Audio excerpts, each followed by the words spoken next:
Baik, kami dari kelompok 5 akan mempresentasikan hasil penelitian kami, yaitu pengaruh uang saku dan gaya hidup terhadap pengelolaan keuangan dari mahasiswa KOS, mahasiswa dan mahasiswi Fakultas Ekonomi dan Bisnis dari Universitas Kristen Satya Wacana dengan literasi keuangan sebagai variabel moderasi. Dengan saya, Ansel, dengan NIM 2324018. Saya Immanuel Surya dengan NIM 232240008. Saya Aryo dengan NIM 2324096.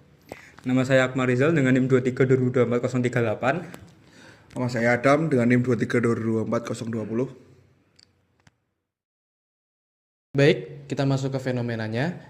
Nah, pada fenomenanya itu, mahasiswa KOS FEB UKSW mereka itu diharuskan untuk mengelola uang saku mereka untuk kebutuhan sehari-hari. Tapi dalam prakteknya itu, mereka itu masih banyak yang mengalami kesulitan, seperti uang yang cepat habis, tidak memiliki tabungan, dan meminjam pada saat darurat. Nah, gaya hidup yang konsumtif yang dipengaruhi media sosial dan lingkungan turut meningkatkan pengeluaran. Literasi keuangan diduga dapat berperan penting dalam membantu mahasiswa membuat anggaran, membedakan antara kebutuhan dan keinginan, serta mengatur keuangan dengan lebih baik. Jadi, penelitian kami ini bertujuan untuk memahami pengaruh uang saku dan gaya hidup terhadap pengelolaan keuangan, serta mengetahui bagaimana literasi keuangan berfungsi sebagai variabel yang memoderasi. Baik, ini merupakan rumusan masalahnya. Jadi pada intinya, kami ini ingin membahas bagaimana pengaruh uang saku dan gaya hidup terhadap pengelolaan keuangan mahasiswa KOS FEB UKSW, serta peran moderasi literasi keuangan. Baik, berikut merupakan tujuan penelitiannya. Nah, tujuan dari kami meneliti itu yaitu menganalisis pengaruh uang saku dan gaya hidup terhadap pengelolaan keuangan mahasiswa KOS FEB UKSW, serta menguji peran literasi keuangan sebagai variabel moderasi.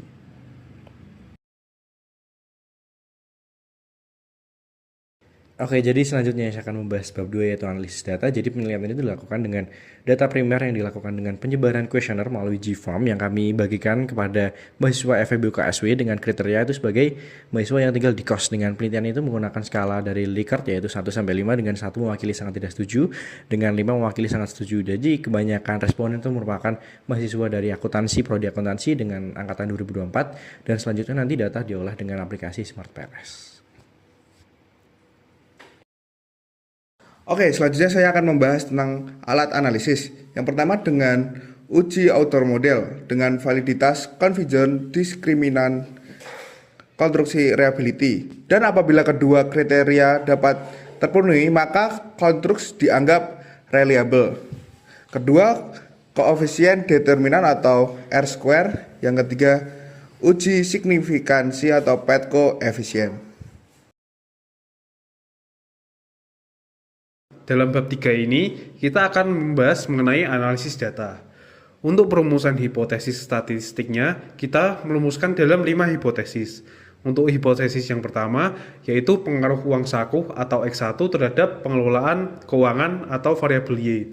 Yang kedua, pengaruh gaya hidup atau X2 terhadap pengelolaan keuangan, yaitu variabel Y. Untuk variabel yang ketiga, yaitu pengaruh literasi keuangan atau variabel M terhadap pengelolaan keuangan, yaitu variabel Y. Yang keempat, moderasi literasi keuangan variabel M pada hubungan uang saku X1 terhadap pengelolaan keuangan, variabel Y. Lalu untuk yang kelima, moderasi literasi keuangan atau variabel M pada hubungan gaya hidup X2 terhadap pengelolaan keuangan atau variabel Y. Setelah data yang kami dapat dari responden, kami masukkan ke SmartPRS dan didapatkan outer loading seperti berikut. Berdasarkan outer loadings, semua indikator keempat variabel X1, X2, M, dan Y memiliki nilai di atas 0,6. Kesimpulannya, semua indikator dinyatakan valid secara konvergen dan dapat dipertahankan dalam model. Untuk uji validitas dan reliabilitas, berdasarkan tabel konstruk reliability dan validity, nilai AVE untuk seluruh konstruk berada di atas 0,5, sehingga setiap konstruk memenuhi kriteria validitas diskriminan. Untuk nilai Cronbach alpha untuk semua variabel di atas 0,6, dan nilai composite reliability di atas 0,7. Artinya, masing-masing konstruk yang digunakan dalam penelitian telah memenuhi kriteria reliabilitas, sehingga instrumen dapat dipercaya untuk mengukur variabel yang diteliti. Selanjutnya, dari hasil uji inner model yang pertama, yaitu koefisien determinasi, di mana sebesar 56,6% dan sisanya dijelaskan oleh faktor di luar model. Lalu, selanjutnya ada PET koefisien dan juga keputusan hipotesis, di mana hampir semuanya itu berpengaruh, kecuali uang saku dan variabel momendarasi literasi keuangan yang dapat dilihat di PPT berikut ini. Lalu, yang terakhir, ada rekapitulasi uji MRA yang dapat dilihat teman-teman di slide berikut ini.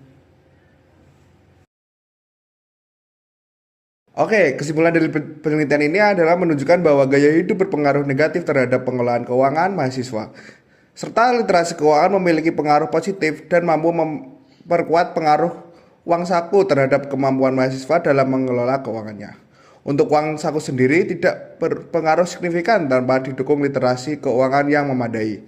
Dan literasi keuangan tidak mampu menahan dampak negatif gaya hidup konsumtif. Secara keseluruhan, model penelitian ini menjelaskan sekitar 56,6% variasi pengelolaan keuangan mahasiswa KOS FEB UKSW.